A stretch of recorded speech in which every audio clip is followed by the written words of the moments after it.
sa Grand Residences Cebu. Hello guys! So now we are back. So we are here at Grand Residences Cebu.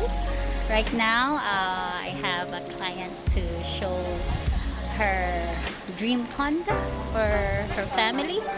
And I'm gonna give you the details here. So stay tuned guys! So hello guys, good morning, good day to all. So I am here right now sa Grand Residences Cebu, here at their place. So as you see, so we're in the city, so it's really good seeing these big buildings here. So this is the Grand Residence. So guys, we are here. So we're going to the Tower B. So we're done sa studio unit without balcony. So thank you. So we're going to the next tower. So stay tuned again for more. Okay. So now we're going sa next tower, which has a beautiful view. Mauni ang bag ko. So we're getting inside guys here at North Tower A. So these are the trains.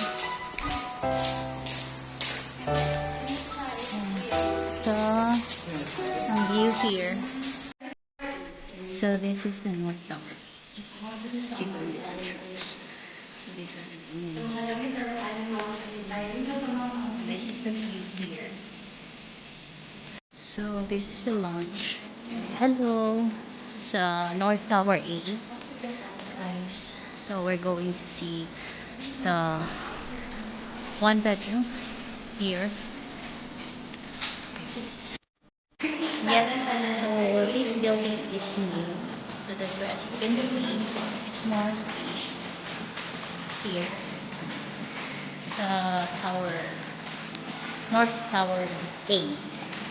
We're here. So, ano ang room 2303. This is the inside guys.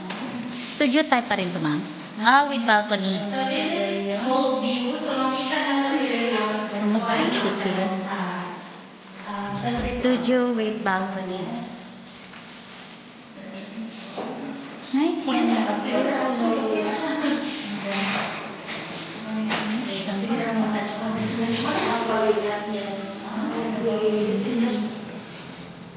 Nice na yung balcony, no?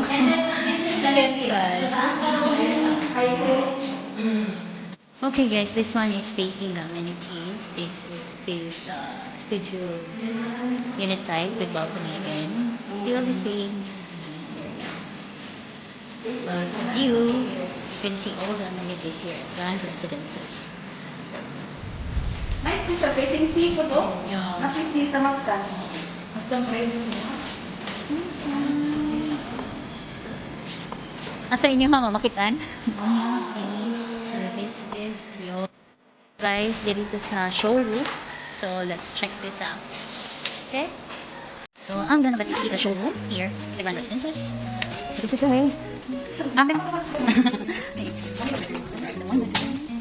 Reservation fee, 20,000 pesos. So we have here nakakaganda naman ito ang reservation.